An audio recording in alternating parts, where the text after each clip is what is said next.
안녕하십니까. 금년에는 무상사 법당에서 임재의록을 중심으로 해서 불자님들과 공부할 수 있는 인연을 맺게 되었습니다. 지금까지 경전 공부는 제 방에 여러 스님들 모시고 또 무상사에서도 많이 하고 있다고 생각합니다. 저도 몇 년 전에 육조단경으로 또 선학특강으로 여러분들하고 같이 또 공부할 수 있는 시간을 가졌습니다만은 이번에는 임재의록을 가지고 공부할 수 있도록 한번 해보겠습니다. 육조단경도 의록은 의록입니다만은 육조단경하고 임재의록하고는 조금 차원이 다릅니다. 그렇기 때문에 임재의록을 공부하기 위해서는 기본적으로 필요한 불교의 경전 공부, 불교 경전에서 설하고 있는 부처님의 말씀의 근본 정신, 또 언어로서 표현되고 있는 정신을 우리가 정확하게 좀 이해를 하고 의록을 공부해야 된다고 저는 항상 주장하고 있습니다. 특히 임재의록 같은 경우에는 임재 이전에는 그런 언어를 사용하지 않았다는 점입니다.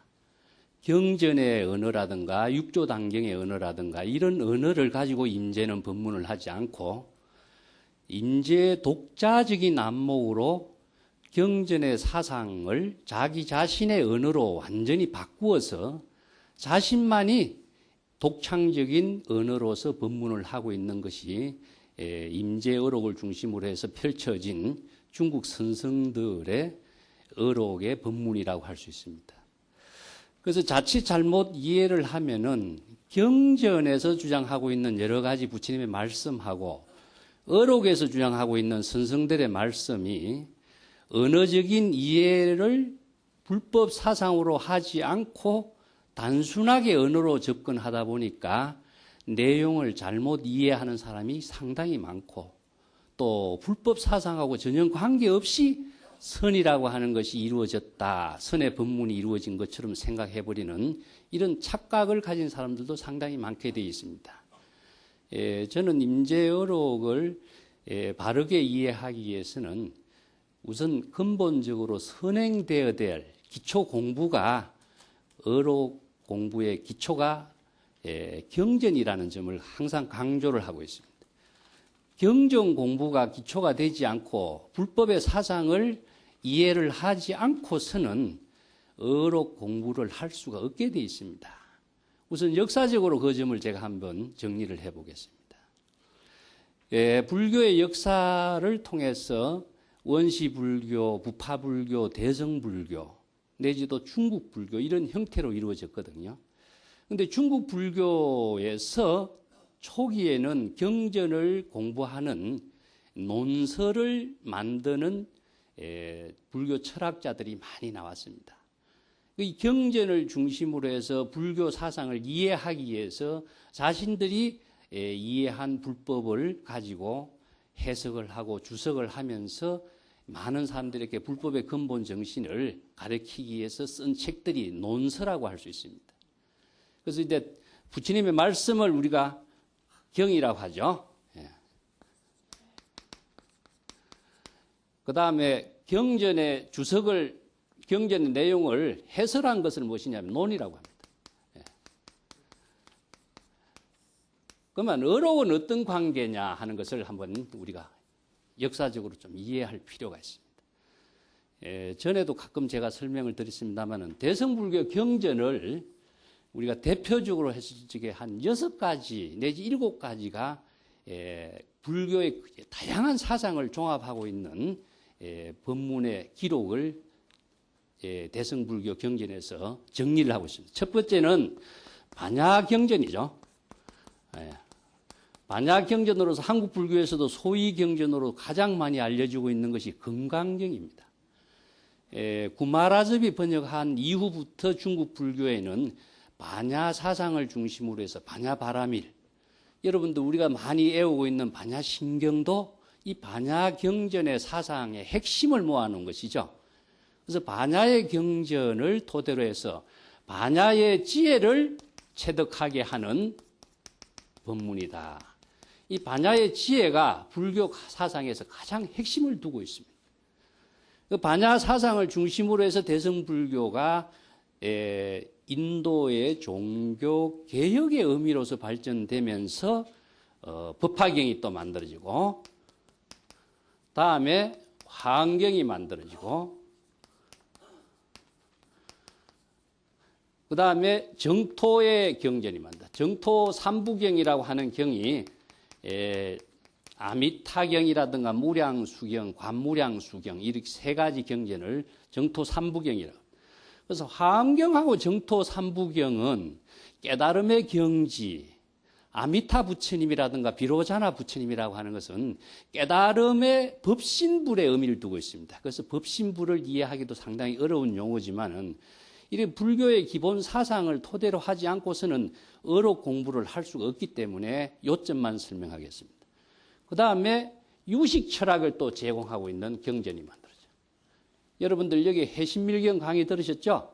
이게 유식 철학의 경전이고, 다음에 하나 마지막으로 발전돼서 엮어진 책이 열반경입니다. 이런 경전에 군이 형성되어 있어요. 그래서 첫째 반야 사상, 이것은 법신불의 세계로서의 깨달음의 경지에 부처님의 설법을 중심으로 엮은 것이 화엄경과 정토삼부경. 그 다음에 법화경은 화신불을 중심으로 해서 서가모니 부처님이 화신불 중심으로 해서 사바세계의 중생을 구제하는 원력의 위대한 경전을 설해놓은 것이 법화경입니다. 그래서 우리가 나라에는 화엄경을 많이 중요시 여기고 있습니다만은 대승불교의 꽃이라고 할 수 있는 경전은 법화경입니다. 법화라고 하는 것은 깨달음의 꽃을 이루죠. 그래서 우리가 연꽃을 법화경이라고 합니다. 사바세계 진흙탕에 피면서도 진흙탕물에 물들지 않는 연꽃의 그 모습을 부처님이나 보살의 위대한 행화, 중생을 구제하는 그 모습으로서 상징시킨 것인데, 그것이 단순한 이상적인 부처님의 모습으로 상징화시킨 경전의 의미라고 한다면 우리하고는 전혀 관계없는 경전이 될 수가 있어요. 그래서 우리가 이 자리에서 법화를 이룰 수 있는 법문이 무엇이냐 하면은 불법을 바로 알아야 우리 각자가 스스로 깨달음의 지혜로운 꽃을 피우고 부처와 보살로서의 위대한 삶을 연꽃을 피우는 것처럼 사바세계에서 살 수가 있도록 해주는 것. 이것이 바로 법화의 정신이기 때문에 부처님이 서가모니 부처님이 사바세계에 출연해서 수없이 많은 중생을 구제하는 위대한 원력의 경전이 이 법화경에 다 이루어져 있습니다. 그 다음에 유식경전하고 열반경은 우리들의 마음에서 일체의 모든 중생심이냐 불심이냐 하는 경전을 체계 있게 또 철학적으로 부처님의 모든 가르침의 법문을 종합하고 있는 것이 열반경이다. 이렇게 이야기합니다. 출발점은 반야경이고 종합한 것은 열반경이죠. 그래서 이 사상 체계를 골격을 나눈다면은 열반경은 우리들의 불성을 이야기하는 것이고, 반야경은 불성의 지혜가 작용할 수 있고 부처의 깨달음의 법문을 내 자신이 불보살의 지혜와 자비로서 구현할 수 있는 법화의 꽃을 피울 수 있게 해서 지혜가 부족해요. 그래서 여기서 불성과 지혜가 두 가지의 골격을 이루어지면서 대승불교 사상을 전부 종합하고 있어요.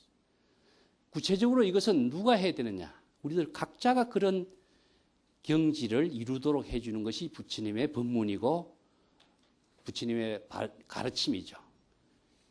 우리가 참선 공부를 한다, 어록을 공부한다, 불법을 공부한다라고 하는 것도 이 불교의 근본 정신과 사상을 자기 자신이 구족했을 때에 가능한 것이지, 구족하지 못한다면은 이것은 자기와는 전혀 삶의 변화, 인간 간의 혁신, 부처나 보살로서의 위대한 삶을 실현할 수 있는 길은 불가능하다.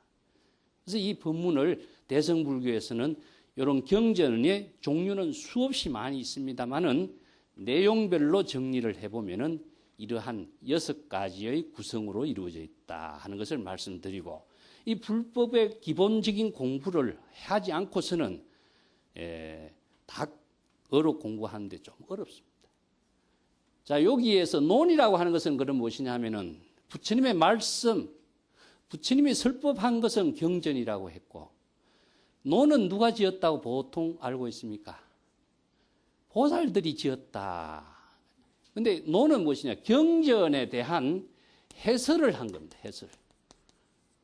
이 경전의 말씀을 정확하게 잘 이해하고 여법하게 이해하고 여법하게 수행할 수 있는 그 방법을 논리적인 체계를 갖추어서 자세하게 주석을 하고 해설을 해놓은 것을 논이라고 하는 겁니다. 그런데 대성불교에서 경전마다 불보살이 출연해서 많은 논을 써놨습니다. 반야경전의 논서들이, 반야경에 대해서 논서 대지도론이 있죠. 용수보살이 지은 중론, 백론이 있죠. 또 중국에 와서도 수없이 많은 불교의 보살들이 이 논서를 지어냈습니다. 자, 반야경전의 논서, 법화경에 대한 논서들도 참 많이 있습니다. 중국에 와서 특히 천태지라든가 이런 위대한 불교인들이 법화경에 대한 주석서를 써서 법화현이라든가 법화문구라든가 법화경을 중심으로 해서 마하지관이라든가 이런 대성불교의 모든 실천체계를 정리해 놓은 논서들이 많이 출연했습니다. 다음에 화엄경에 대해서도 많은 논서가 나왔죠. 우리나라의 원효도 화엄에 하도 많은 연구를 했고, 중국의 현수법장이라든가 또 진관이라든가 이런 많은 사람들이 화엄에 대한 논서를 써서 화엄 사상의 본질을 제시. 우리나라 강원에서도 지금 주로 많이 읽는 책이 화엄경을 읽지만은 진관의 화엄경 주석서를 중심으로 해서 공부를 하고 있는 전통이 아직까지도 연결되고 있습니다. 정토경전은 우리가 연부를 할 적에 아미타경 많이 하고 있죠. 근데 우리나라에서 많이 안 읽고 있는 경전이 무엇이냐? 이 법화경하고 열반경입니다. 그래서 저는 안타깝게 생각하는데 법화경은 대성불교의 가장 위대한 경전이다. 열반경은 부처님의 모든 설법을 전부 다 종합했다. 부처님이 열반하시면서 반야사상으로 출발되고 있는 모든 부처님의 법문을 전체를 종합해서 열반경, 입적하시기 전에 설법한 의미로서 열반경을 만들어놨어요. 그래서 대성불교의 전체의 골격은 이렇게 다양한 경전이 나오게 된 것은 다양한 부처님이 출연했다는 독자적인 안목으로서 다양한 불법의 세계를 제시해주고 있는 의미는 일체 중생을 구제한다는 원대한 원력에 의해서 이루어져 있습니다. 그래서 대성불교는 원력의 종교다. 그 원력이란 말을 제가 강조하는 이유가 원력이 없으면은 자기 자신이 위대한 부처로서 보살도로서 실현할 수 있는 힘이 작용할 수가 없습니다. 부처가 되고 보살이 되는 것은 불법을 알아야 되는 것은 당연한 것이고, 원력은 불법을 실행할 수 있는 에너지다. 아무리 불법을 잘 알고 있어도 법이라고 하는 것은 무엇이냐면 자기가 마음 쓰는 것을 어떻게 하는가, 지혜를 어떻게 펼칠 것인가, 또 어떤 방향으로 어떠한 방법으로 내 자신의 위대한 삶을 부처나 보살로서 건설할 것인가, 건립할 것인가 하는 그 지혜라고 할 수 있다면 이 지혜를 추진할 수 있는 힘은 뭐겠어요? 원력이라는 겁니다.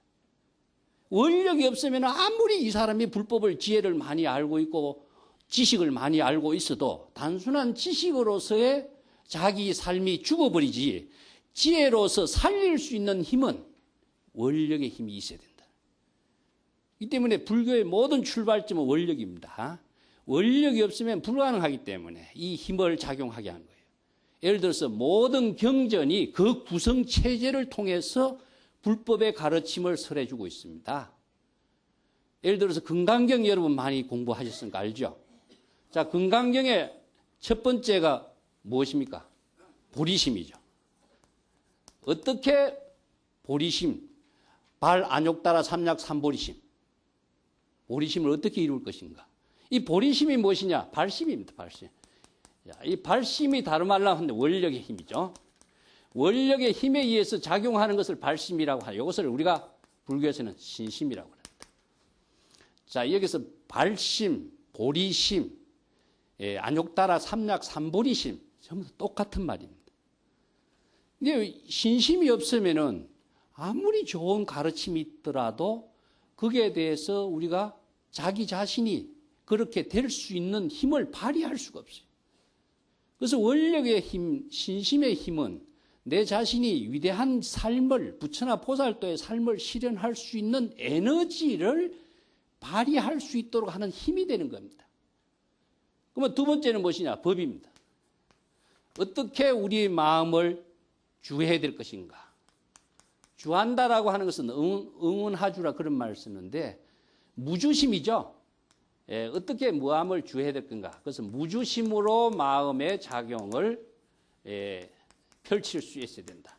무주심은 무엇이냐 하면은 반야의 지혜로서 일체의 경계에 마음 안이나 마음 밖이나 어떤 대상 경계에도 무예자재한 반야의 지혜로 작용할 수 있는 힘이 무주심이라고 할 수 있어요. 금강경에 유명한 말이 있죠. 응무소주이생기심. 언제 어디서라도 마음이 걸리지 않고 머무르지 않고 자유자재하게 마음을 쓰라 하는데, 마음을 작용하게 하는 것인데 그냥 작용하게 한다고 우리가 보살행을 할 수 있느냐? 그러면 중생심을 작용한다고 해서 보살행이 될 수가 있겠느냐? 불가능하죠. 그래서 마음을 쓰는데 어떻게 쓰느냐 하는 것은 여기 법이라고 하는 것이 뒷받침돼야 돼. 법으로 뒷받침되는 거하고 여기서는 발심하고 발심을 어떻게 실행할 것이냐 하는 것은 법이 뒷받침돼야 돼. 법이라고 하는 것은 내가 어느 방향으로 어떠한 방법으로 내가 이 발심의 마음을 써야 될 것인가 하는 것이 분명하게 제시되고 있어요. 그래서 불교는 일심의 법이고 심법이고 또 진여삼매의 법이고 진여의 반야의 지혜를 작용하는 법인데 이 법을 배우기 위해서 우리가 불법을 공부하는 겁니다. 자, 발심은 이 법을 지혜로 작용할 수 있는 힘인 것이고 이 법은 어느 방향으로 어떤 방법으로 내가 부처나 보살도의 삶을 지혜로 작용할 수 있는 길을 제시해 주는, 이정표를 제시해 주는 것이고 숲속에 빠진 사람이 그 숲에서 잘 벗어날 수 있도록 방향을 제시해 주고 이정표를 제시해 주고 지도와 같은 거예요. 그리고 세 번째는 무엇이냐면 무상이다. 자, 이게 무주심의 마음 작용, 반야의 지혜 작용을 자유자재로 하기 위해서는 무상의 법을 깨달아서 실행할 수 있는 능력을 갖춰야 돼. 마음씀이 어느 경계의 대상의 의식의 대상을 갖고 있으면은 자기가 마음씀이 자유자재하게 할 수가 없겠죠. 그래서 금강경에서는 이 세 가지 골격을 기본 과제로 제시해주고 있는데 무상의 실천을 위해서 무엇이 구체적인 실천 덕목을 제시한 것이 뭡니까? 아상, 인상, 중생상, 수자상을 비워라.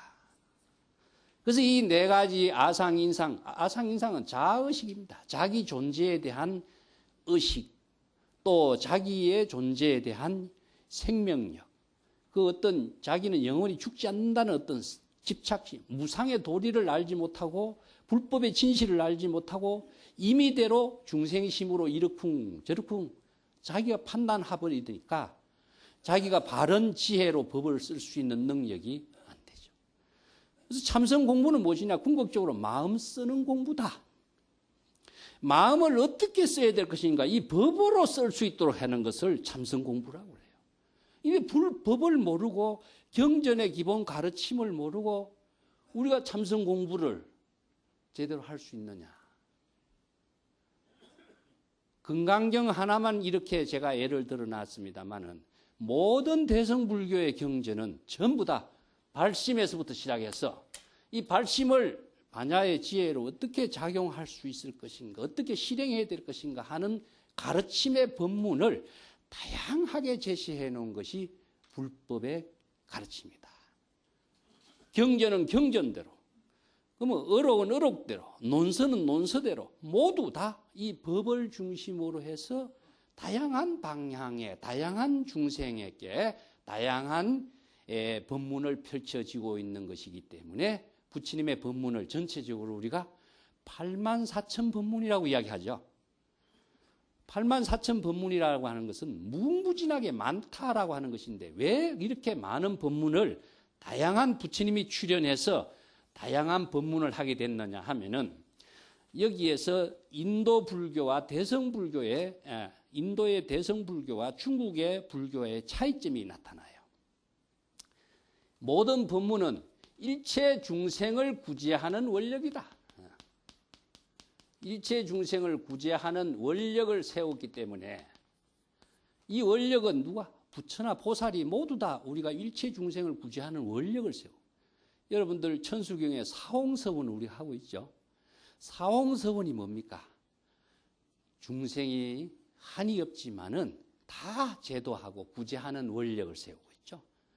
법문이 한이 없지만은 다 그것을 배워서 자기 자신의 지혜로 쓸 수 있는 능력을 갖추도록 하는 원력을 또 세우고 있죠.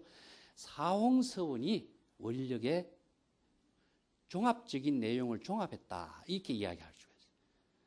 일체 중생이라는 것은 어디에 있느냐? 시방 3세를 중심으로 하고 있다. 그러면 시방이라고 하는 것은 불교의 세계관에서 시방 3세란 말은 항상 따라다니는 말이에요. 이것은 공간적인 입장을 시방이라고 하고 3세라고 하는 것은 시간적인 입장을 말합니다. 자, 시간과 공간을 초월해서 언제 어디서라도 모든 중생을 구제하는 원력을 세운 것이 불보살의 원력인데 그리고 또 시방 3세 안에 불교에서는 여러 가지 세계관을 제시해 주고 있어요. 33천이라는 이런 전문적인 용어도 있고 또 지옥화기 축생 인간 천상 아수라고 하는 육도의 세계까지도 제시해 놨어요. 이게 육도의 모든 중생, 윤회하는 중생을 구제하기 위해서는 한 가지 법문 가지고는 안 되겠죠. 그렇게 하기 위해서는 수없이 많은 법문이 필요해요. 그래서 부처님의 경전의 법문은 모든 중생을 구제하는 원대한 원력의 법문들이기 때문에 무궁무진하게 많습니다. 그래서 부처가 되고 보살이 되려면은 내 앞에 보이는 사람들을 위해서만이 중생 구제하는 원력을 세운다면은 조금 공부해도 되겠지만은 일체의 모든 중생, 시방 3세, 육도 윤회하는 중생을 다 구제하려면은 부처님의 법문을 다 이해를 하고 자기 자신으로서 바르게 방향을 제시해 줄 수 있는 안목, 지혜를 구족해야 되겠죠. 그 지혜를 구족하려면 뭐가 뒷받침되느냐? 불법이 뒷받침돼야 돼. 이 불법을 자기의 지혜로 쓸 수 있는 능력을 갖추지 못하면은 안목이 없어서 바른 구제의 방향을 제시해 줄 수 없기 때문에 중생을 또 더 나쁜 중생의 길로 안내해 주는 선지식이 될 수가 있어요. 그리고 아까도 이야기했지만 바른 법을 쓸 수 있는 힘은 어디에서 나오느냐? 원력에서 나온다.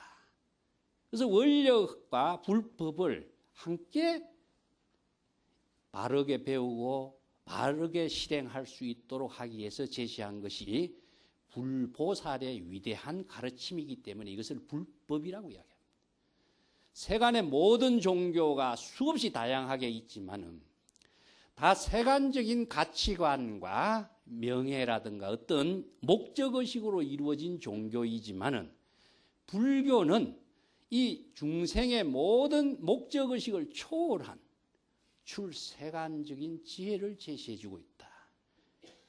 이것이 바로 세계 어느 종교의 어떤 성현의 가르침에도 견줄 수 없는 위대한 불법이라는 점입니다.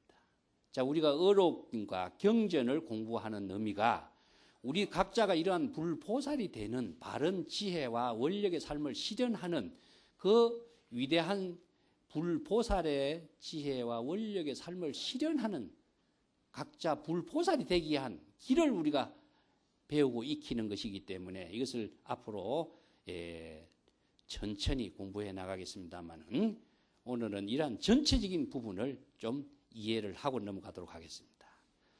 그런데 이러한 경전의 모든 가르침을 중국 불교 쪽으로 넘어오면서는요, 인도 불교가 중국인들에게는 굉장히 언어적으로 이해가 어렵습니다. 우리가 중국 한문을 갖고 경전 공부하기가 어렵죠. 왜냐? 옛날에 한문이라고 하는 것은 우리 지식인들에게서 외국어가 아니었습니다. 근데 지금 한글 세대에 살고 있는 우리는 한문이라고 하는 것은 외국어보다도 더 어려운 언어가 되었습니다.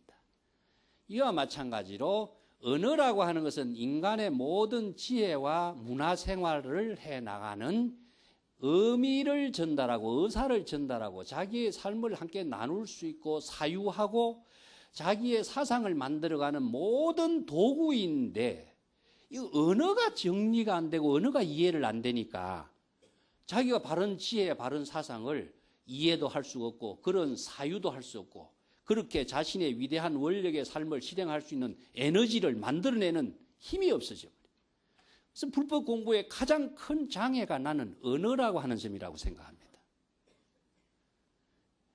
저는 그래서 한자로 된 어록을 제 나름대로 번역을 해서 우리 언어로서 이해하고 우리 언어로서 사유하고 우리 언어로서 실천 수행할 수 있는 힘을 만드는 공부를 하기 위해서는 정확한 언어를 이해하는 쪽으로부터 우리가 같이 어록을 이해하는 강의를 해보려고 그래요.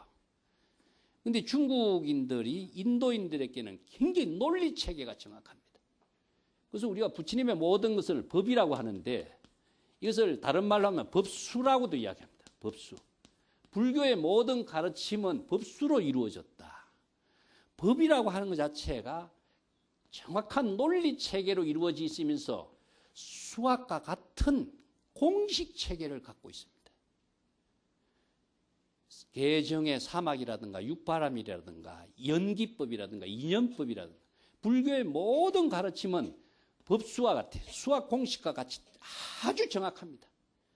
이것이 불법의 가르침에 의해서 불법이냐 정법이냐 사법이냐 아니면 세간법이냐 출세간법이냐 불교에서 이야기하고 있는 법이라고 하는 말이 들어가면은 수학 공식과 같이 정확합니다. 그래서 정법과 사법을 나눌 수가 있고 중생의 삶이냐 보살의 삶이냐 하는 것을 법으로서 정확하게 판단을 할 수가 있어요. 그래서 원시불교, 부파불교의 모든 가르침이 불법의 대성불교의 사상에서 비판을 받으면서 그 문제점을 보완하고 대성불교 사상이 이루어졌고 대성불교 사상이 또 많은 논사들에 의해서 정법이냐 사법이냐 하는 것 갖고 논의를 제시해와서 바른 정법을 구현하는 불교 사상으로 발전해왔고 중국의 어록도 마찬가지입니다. 어록이라고 하는 것도 선성들의 모든 선문답의 대화로서 이루어지는 것이 스승과 제자의 교육이라든가 구법이라든가 전법이라든가 이런 법을 중심으로 해서 이루어진 대화를 선문답이라고 하는데 이 선문답도 법으로서 정확한 논리 체계를 갖고 이루어진 대화인데 법을 모르니까 이 대화가 불법에 맞는 대화냐 불법에 맞지 않는 대화냐 안목이 없으니까 판단을 하지 못해서 이 말도 옳은 것 같고 저 말도 옳은 것 같고 이런 혼란 속에 있는 안목으로서는 바른 정법을 제시할 수가 없고 배울 수가 없게 되어 있습니다. 그래서 첫 번째는 언어를 정확하게 이해해야 된다는 거예요. 두 번째는 자 저기 있습니다. 언어가 제시하고 있는 사상이 무엇이냐. 이게 불법 사상입니다. 이 불법 사상이 법수에 의해서 정확하게 이해를 하지 않으면 안 된다. 왜냐하면 우리가 참선 공부를 여러분들도 해보시겠지만은 참선한다, 사유한다 이러했을 때에 그 사유하는 내용이 전부 다 언어를 통해서 사유를 하는 것인데 언어라고 하는 것은 방편의 문자입니다. 방편적인 문자이지만 이 방편의 언어 문자가 제시하고 있는 법이라고 하는 것은 진실이라고 하는 내용을 방편의 문자를 통하지 않고서는 체득할 수가 없게 되어 있어요. 그래서 언어를 정확하게 이해를 해야만이 법으로서 제시된 불법의 진실을 사유를 할 수 있고 지혜를 체득할 수 있는 힘을 배울 수가 있는데 우선 한자 언어의 내용과 의미를 모르고 아무리 참선해 보세요. 자기 생각, 자기 나름대로 생각한 번뇌 망념으로 참선하고 사유하게 되는 것은 참선 공부가 아니에요. 여법하게 참선 공부하는 공부를 해야 이게 참선 공부인데 언어를 정확하게 이해하지 못하면 사유가 불가능합니다. 세 번째는 무엇이냐 하면은 이것을 자기 자신의 실천, 자기 자신의 지혜로 어떻게 만들 것이냐 실천 방법입니다.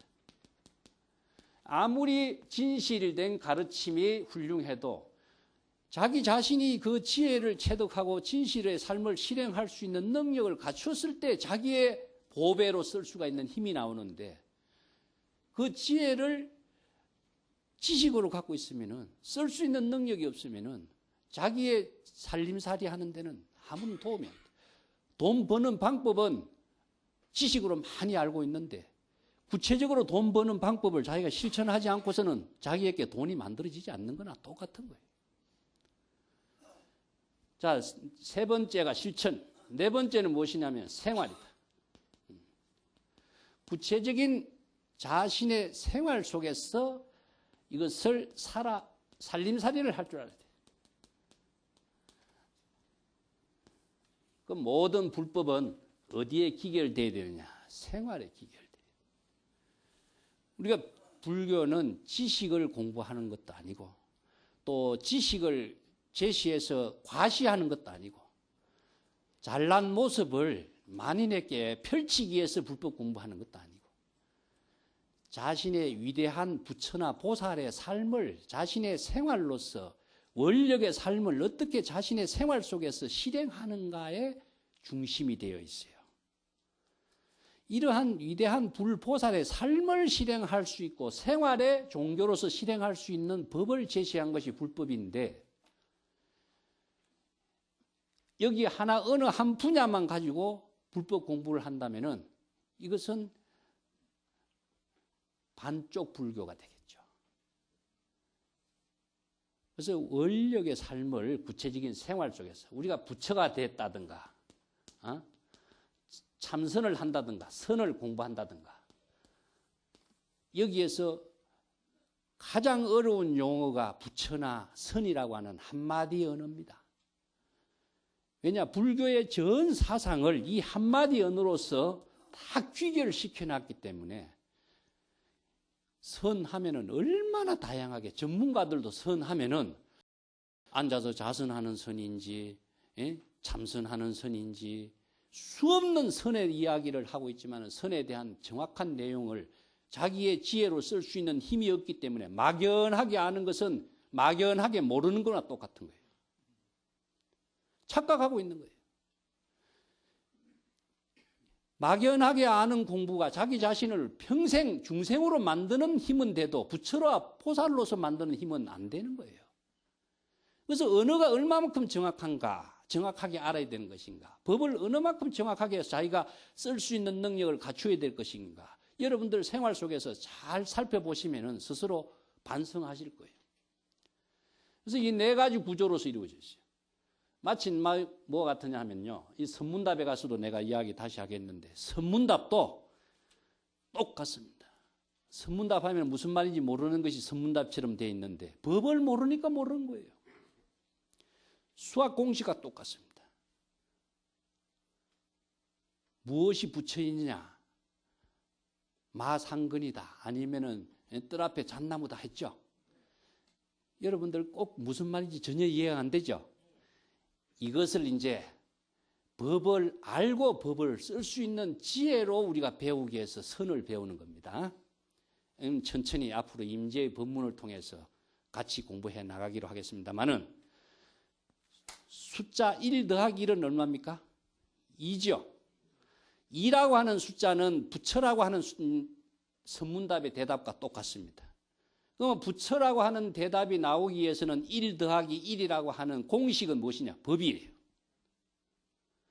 법으로서 이루어진 정확한 해답의 언어가 선문답으로서 나누어진 대화이기 때문에 법을 모르면은 그 법에 대한 본질을 지혜로 쓸 수 있는 힘이 없는 거예요. 그래서 제가 항상 경전을 공부하면서 언어를 통해서 정확한 법의 사상을 이해하고 그 실천을 통해서 자신의 생활을 만들 수 있는 능력까지 갖추는 공부가 되어야 불보살의 살림살이를 한다. 이것은 마치 무엇이냐면은 실에다가 구슬을 깨는 겁니다. 실에다가 실을 갖다 놓고 구슬을 깨도록 했는데 실에다가 구슬을 깨는 방법이에요. 그래서 실에다가 구슬을 깨어서 자기 자신의 구슬을 가지고 법의 가치로의 생활을 만들어가는 것 똑같죠? 이것을 할 수가 있어야 돼. 어느 한쪽만 가지고 이야기한다면은 원력의 삶을 법을 실행할 수 있는 안목의 지혜를 갖추는 불보살이 될 수가 없다. 자, 이러한 구성 체계를 대성불교의 경전의 모든 구성 체계를 정확한 불법의 사상으로 종합시킨 책이 하나 있어요. 그 책이 무엇이냐? 대성기실론이라는 책입니다. 네. 여러분들 배우셨죠? 자, 여기서 대성기실론이라는 책에 대한 주목을 해야 됩니다. 다른 논서들은요, 법화경에 대한 주석서, 화엄경에 대한 주석서, 정토 삼부경에 대한 주석서, 하나의 경전을 중심으로 해서 주석서를 쓴 책은 많이 있습니다. 그런데 대성불교 전체에 대한 주석서를 쓴 책은 가장 주목받는 논서가 대성기실론이라는 책입니다. 이 대성기실론이라는 책은 대성불교 반야경전, 법화경전, 화엄경전, 열방유식경전 다양하게 대성불교의 부처님들이 설해놓은 법문을 자기가 구체적인 일심의 법으로서 모든 불법의 지혜를 배우고 체득해서 쓸 수 있는 그 법문을 체계 있게 논리적으로 제시해 놓은 논서예요. 그래서 중국 불교에서 이 논서의 체계에 주목을 했어요. 그래서 대성불교에 수없이 많은 경전과 논서가 있지만은 이 논서를 쓰는 사람이 누구냐 하면은 위대한 불법의 지혜를 갖춘 보살들이에요. 그런데 논서를 여러분들도 우리가 시중에 수없이 많은 책이 있지만은 똑같은 책이 많습니다. 금강경 책이 그 100여 권 이상 될 거예요. 그렇지만 그 금강경 책마다 전부 다 쓰는 사람의 자신의 안목으로 써냈기 때문에 다 내용이 달라. 해석이 또 달라. 나도 금강경을 많이 읽어봤지만은 금강경을 정확하게 불법의 근본 정신을 바르게 이해하고 바르게 지혜를 체득할 수 있는 책은 참 드물어요. 이와 마찬가지로 수없이 많은 사람들이 어느 한 분야에 평생의 모든 힘을 다 동원해서 공부를 하지만은 바른 법을 바르게 쓸 수 있는 안목을 갖춘다는 것은 쉬운 일이 아니에요. 우리가 불교의 역사에서 위대한 불보살이 많이 출연했지만은 그러한 법문을 펼친 사람 정말 많지 않습니다.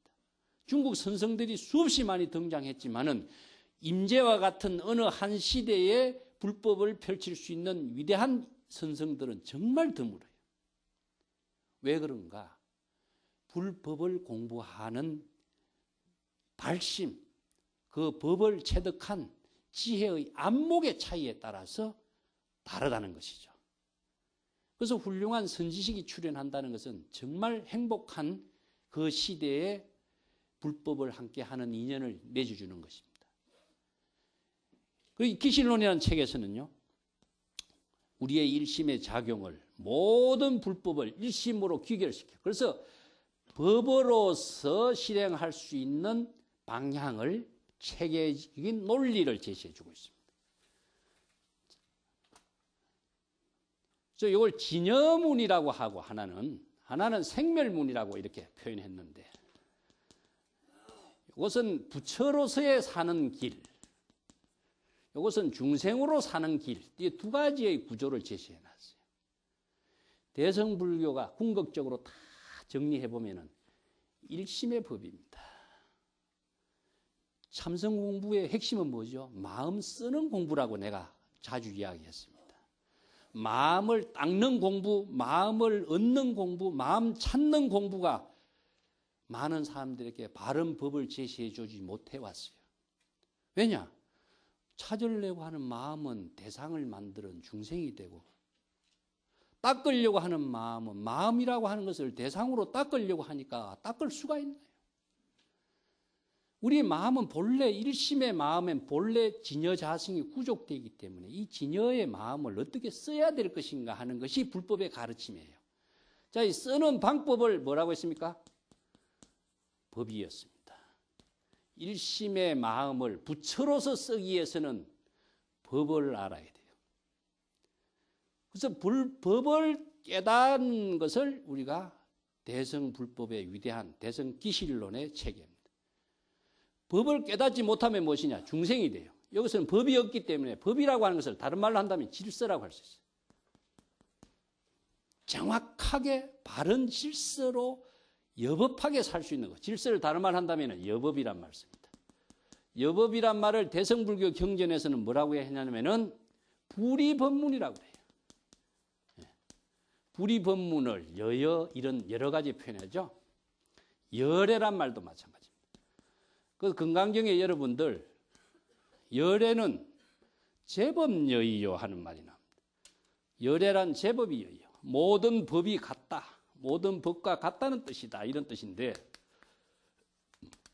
모든 법과 같게 되는 것은 법에 의거했을 때에 부처가 되는 것을 금강경에서는 열애라고 한다. 그러면 이 법이 무엇이냐 하는 것이 이제 우리가 불법 공부를 하고 경전 공부해야 할 임입니다. 그 법을 모르는 사람은 어떻게 되냐? 이것은 무엇이냐 하면은 무질서예요. 무질서는 중생이 돼.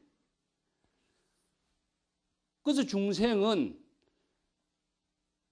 신구이 삼업으로서 탐진치 삼독심으로서 오욕망에 의해서 항상 전부 다 업을 짓게 되니까 중생은 업을 지음으로 해서 생사에 윤회하는 중생이 되죠. 우리가 항상 중생은 대상 경계 사물에 집착하기 때문에 업을 짓고 살고 있다. 그래서 업을 짓는 중생은 전부 다 생사윤회를 하게 되기 때문에 이 생사의 고통을 해결하는 길은 무엇이냐? 바른 법을 통해서 생사윤회를 해탈하는 법을 제시한 것이 불법이고, 그 법을 구체적으로 실행할 수 있도록 제시하는 것이 불법의 경전이고 어록인데, 이 경전과 어록을 언어를 통해서 정확하게 이해를 하지 못하면은 자기가 부처나 보살이 될 수가 없죠. 그래서 이런 점들을 우리가 좀 유의 깊게 이해를 하고 공부해 나가도록 하겠습니다. 다음 시간부터는 어록 공부하고 또 제가 쓴 임재어록이라고 하는 번역된 책이 있습니다. 이 교재를 중심으로 해서 여러분들과 같이 임재어록의 본질적인 의미, 선문답의 내용, 어록이 어떻게 이루어졌는가 하는 것을 같이 공부할 수 있는 시간이 되도록 하겠습니다. 오늘 여기서 마치겠습니다. 감사합니다.